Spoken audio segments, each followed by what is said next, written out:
Ashafo me mama kwaba by Emergency Ghana TV so na enenso ye toa ye story no so efa plantain chips chie ho ebusia ene se na last week ye kan ye no ye see so onim se onye bia na waba fidem hase na waba kan wo de simple enya afi na uti social media no so na se TikTok so e ka se na menka ho e na ye kofa yin kosi he bla hase na beka wasem no yesi bebia ye tichi aboa no ha na ye den ye sane no eni ntine ye pese obesane no wa hase eni ntine enne ye nuanom abepiemu e wo Sompa TV omo ne ohinini edi ho nkomo esanso omo ehu ne se omo nya bi eni nti e na omo abepiemu e wo fidem hase no enti ebusa ye nsem ne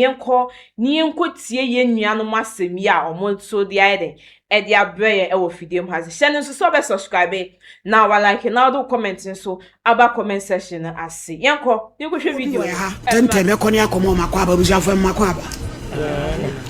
bodi pato midindi kwa kupo kumifri efijasi asokori yo bai ma unso e pato menso midindi glad sajemai e che plantain wat matinganshin haya na oba pa unso e pato friend e future eso smo pankro ne haya che plantain yo yesemo ne yenkomo bi na ya mama kwanya de mo bai pato de edimi bai ni se plantain won sensemi yayi me che plantain chips ni meche plantain chips ni bi na em say na nsen video aba abontina ma crofo ye videos bibli say plantain chips no e bi the rubber en echi nyame anim no kure ni memfa mani hu da say obi the rubber echi bi nyame anim no kure ni memfa mani hu da nipa nso o kire meche no wanfa rubber en kire me ade o kire me ye bode de abre no eni bunu anwa ana nchene ana me product no ma packaging katia di ashim chudi di katia me pa chwane ma packaging katia di ashim nyame anim no kure ni me fa rubber enche ma de da ana ne bi no mo so ka se plantain chips untime nchinsi wo e ma ne ndi 1 week nyame anim no kure na nya no kure se wo chi ni yi a etimisi esi wo brosa me won krofo eje me niema ekọ Accra ebi je no agogo abrochirefo ba minim wo mo a o mo so jibi e de kwa abrochire but enam say ni o mo nyina obi ase e rubber wonye anema ne bi me brother ene Ricardo Varas ano wa ha ono nso no waje ne mama nipa bi ono nipa no se ono nso wanye bi because nkrofo se e rubber nti ama adwuma no ekofom kra ti mesire me nuanom plantain chips fo se di omoye no di bi no moye no omunyai because asem enye no kra na nka emma bontene di asiye no ana ho asem ba bontene e de nya bi no ye se ebetimi aba se nipa baako ana nipa mienu bi na eye ne de abesa mu nyina ana abesa ye nyina ama ye nyina ye dwane kofom de oye bio de onye bio ye nyina ye dwane kofom ana biem so mesere senko bia ba ye sticker atale ni product na mu ni association me pa cho kamo organize mu ho sa nipa bonifo be mu na nka wo be mu papa na nka machi mayi wo mafirim kanu so be boa wo mu ni association de tense me no me sha ase enche ana ba bia me wono nso no wo sha ase enche na utumi ye bi kwabro chire nyina ene nyame ehira nti me ni obi se me nipa dodo bi a me ne wo mo ewo association me pa che se nka mo amochi na wo na nka makeka mo abom mu ni ko bi asa wo me mom ne de afijase ebi ni wo sa okay nti se ba wo ba nyina ne se utu ni anomo so bi yesa onya enye sa na isa wakoka ntokwa abeka mu matiase ma me na so bibia meso so ma se ma me woni se yeso so ye wo pankro ne ya na che plantain ya flow mu nyina so bi e ne ho awodi echi o mama ba isa me faroba enche plantain me nim ye fa roba enche plantain ene ye ma yeso so ye bai me che de ko okes school mo ss mo fa mo number mai honum na ye boa ama ye nyina ye ho atoye ye baba ko wa kra oye bold ba bonten e be kan ye advertisement no ofra ma nya mi hramu o se order onhunu ne nsa odi bi ko wa odi bi ko yeji abrochire frofren obi kreti mi frani cheni sika kwa se onu kredi a wudi ye enti on se mo frɛ omu nyina mo so obi ama ade no mama ofle we ya we se me yese meso so ne me ade ne hia me ntia enti na yeso so ya tu ya basa yeso so ya ba be kasa because ye fa roba na nchi enti se ye be ye bibia fa plantain no ho dia sada say ye de no na ye de number gu ho ya dia share ya be print ya number e wo ho ni nipa ko ka ne dia share ya die no te na bia sa ne ye be ye wo to na mfom so wo ho a edin wo number no edin wo wo nipa ne din ne wo se asomasi product no e na enye good because abakofo ekoye na se enye na se nyina ye ni sticker ebe ha ye nyina enso na enye nyina na ye ne sa ndi ye be se nyina no se school mu nti ade se bia ye we ne kakra ne ye de hye ho because no 5 cedis na ye ton ye de na ejina ho gide bia me chi ade ene se ma chi ade awie gina ho gi adwuma ne ye gina ho gi ai aren't na ejina ho gi because me de kwa ya manya misika ma ba fie okay nya de awokoye gu ho bia me de bia me chi ade okay ade nche me no ma so yo oba Pablaki na de on carry man Gladys ye nuanu ma omode roba achie roba ankasa ya ade bia enipa ekwo ye ma eye ham ema ye funu no empo nso no sebe enipa aponche kro ya aboa no se ofante no roba emene a ekwo ne ye ma aponche kro owu enti se nipa de se niti asefo na se minu ya de se no show nyame anim e de roba se udi beguro ade a nipa edi akwo ne yam yafuni kra ye mfa yani enhumu na ode chiama unua adi akwo ne yam no sabe empanimfo so se otu adubone a ebi kawa no wode roba eguma chile bebre ekwo edwa so no ebi a oba bi kotobi ba bi unua bi ba ekotobi oba bi wadanfo bi nsoso kra ekotobi oba bi na edi problem ena mo franketenkete cancer ni nyina ya sa ne ma we ena ma ne banti ya sere ma mo ya sa yan ya chi plantain fi ankono ni 9 years yanti bi mpo 9 years ni satal ne plantain 1 cedi ya de gina hoje onkra ne to ya de gina hoje to plantain traffic mu 9 years ni yanti bi da mo ya sa ne ya de nyame esere mo eya mo be ya mo peja mo ni hwe papa yi na enkama kuma na munyai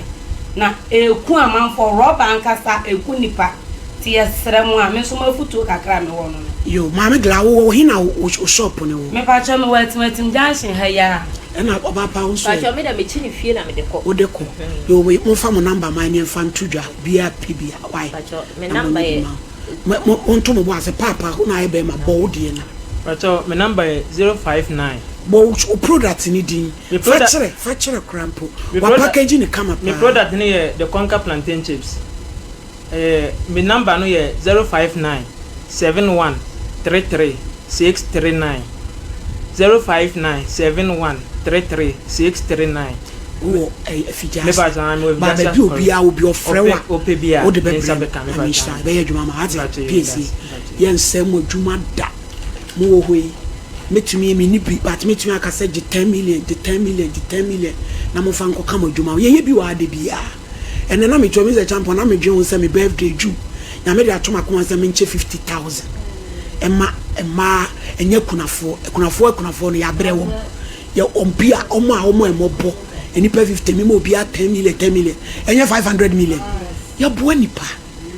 ya de obi a wo mobo mo amu ye adwuma nketenkete beji kan wadwuma ho ye wu obi adwuma but ma me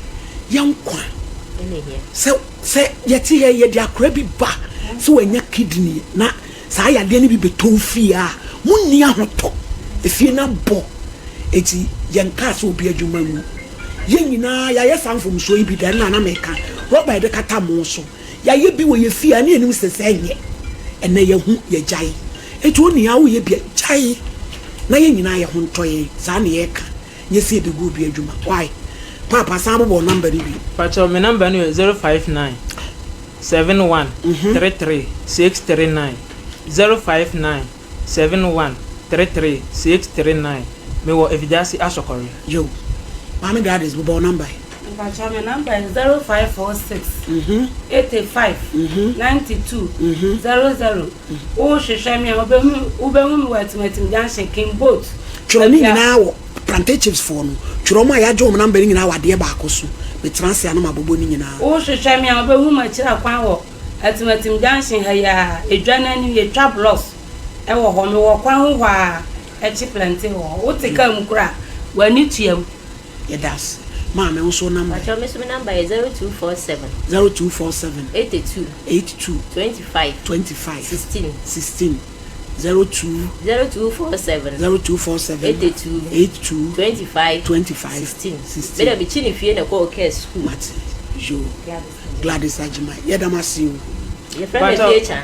Adia ba kono so ne se ye best renuanom. Obia mama den sticker. Ne bo nya den. Sticker me pa chan. Na fa show de ho. Na problem bi ba ye hu se nipa so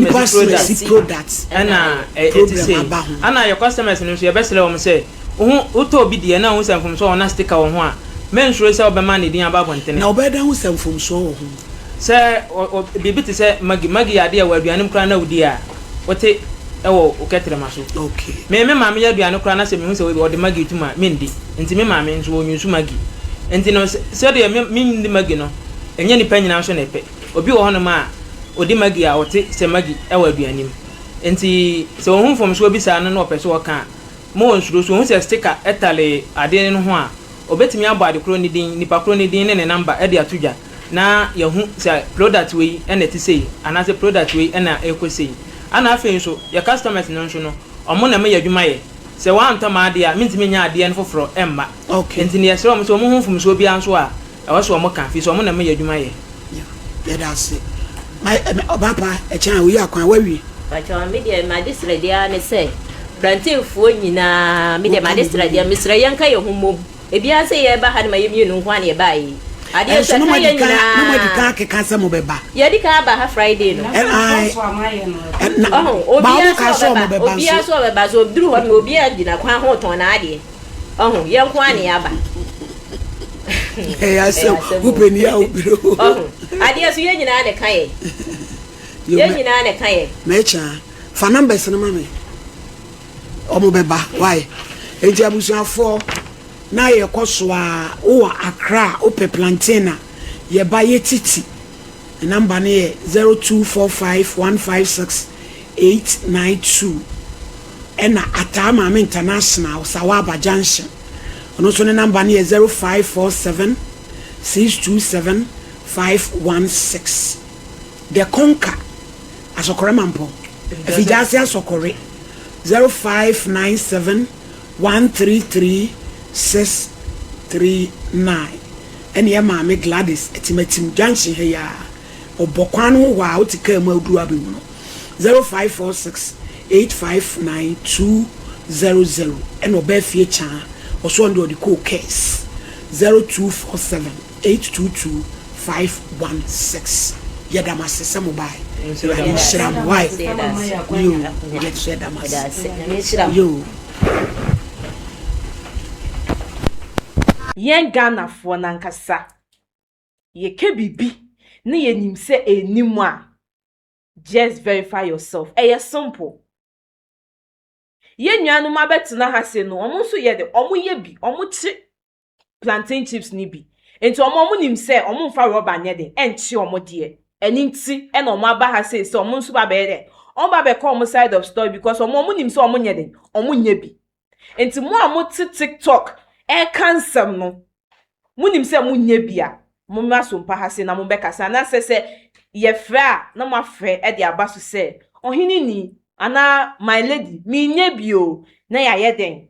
ya ye bibia de den e de ama kama na nsumuntu na TikTok honom encho shades bia ye den e wo TikTok honom sa social media no so na ya mo e na ohini ni ayese e na ohini ni ayese eno esu ni mfaso enye no e na ebeboa ama yenye Ghana fo aka se asema ye maame ka na enye no kre